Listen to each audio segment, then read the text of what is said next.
We are back with the S&P sliding again today. The S&P now on track for its worst weekly loss since October. But Fundstrat's Tom Lee says it's temporary, a temporary moment of pain and a buy the dip opportunity. He joins me now, post 9, to make that case. Good to see you again. I'm glad you're here in person too. So you don't think that much changed this week?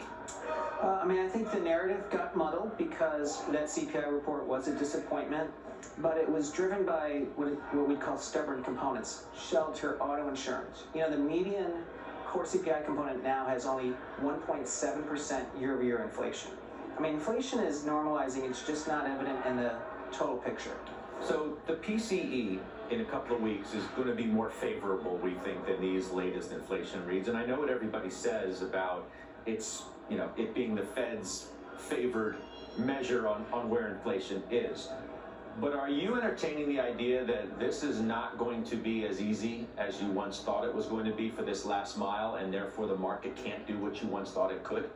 I'd say that that's really the narrative disruption this week, because now the Fed has 3 inflation reports that it can't argue against that are a little hotter than expected. And the bulls can't really explain them away either, can they? That's right. So what we would need to see is April and May CPI improvements, which is in the future, and then keeps the Fed from standing in the way of the economy. What we don't want is a Fed that wants to further slow the economy, which is rate hikes. And I think if they just do even one hike this year, it's still actually a good environment for stocks. One cut, you mean? Sorry, one cut. Yeah, let's be clear. See, that's a Freudian slip. I mean, because the greatest fear of all is that they're going to have to hike again, however remote that possibility seems today. And even if you put into the soup all the Fed commentary that we've gotten of late, just seems to be push off rather than push up. That's right. And I think it's, at the end of the day, it's even as CPI does look like it's somewhat sticky, PCE, as you pointed out, is more cooperative than PPI is, and measures like Trueflation show inflation much softer, inflation expectations much lower. So I think at some point we could also just ask, is CPI a bit aberrant? What about the valuations of the market? How do you counter the argument that they're just way too stretched? Multiples are just way too rich, given what now is likely to be the case of cuts later on.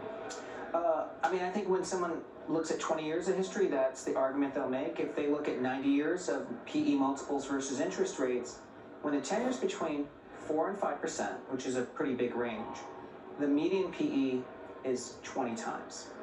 So we're not even at a median PE multiple of what's existed whenever the 10 years been in this range.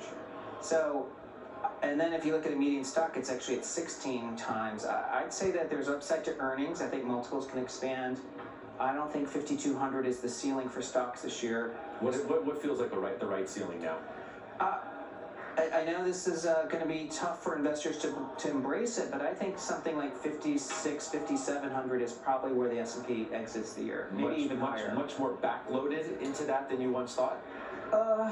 I think it's still backloaded because we'll have the cuts behind us, and we'll have visibility into 2025 earnings, which probably could be 270, maybe 280 next year. Well, when you say we'll have the cuts behind us, are you so sure? Right? So let's just take June off the table. For argument's sake, no June. Yeah. You think the first one's in July? Or it could be September. But that's why I asked you if the move in the market that you just suggested is backloaded. Because you're not going to get a big move until you see the first cut. At this point, now there's a lot of disbelief in the market. That's right. And Scott, one thing to keep in mind is the probability of a June cut has been reduced, but it can come back if we have a good April and May CPI, because then it's going to put back into focus what is the trend in CPI. It does feel stubborn when you look at January, February, March. Now, the flip side of the argument that the bulls would suggest is all of this is noise. Keep your eye on the ball. The Fed's going to cut. They may wait. They may not do as many as we thought, but the regime has changed. And the economy is going to remain good, and earnings are going to be strong enough, and they're still going to cut because they're going to be able to, and they'll point to the PCE and say, just don't be blindsided by the other noise. That's the story that matters most.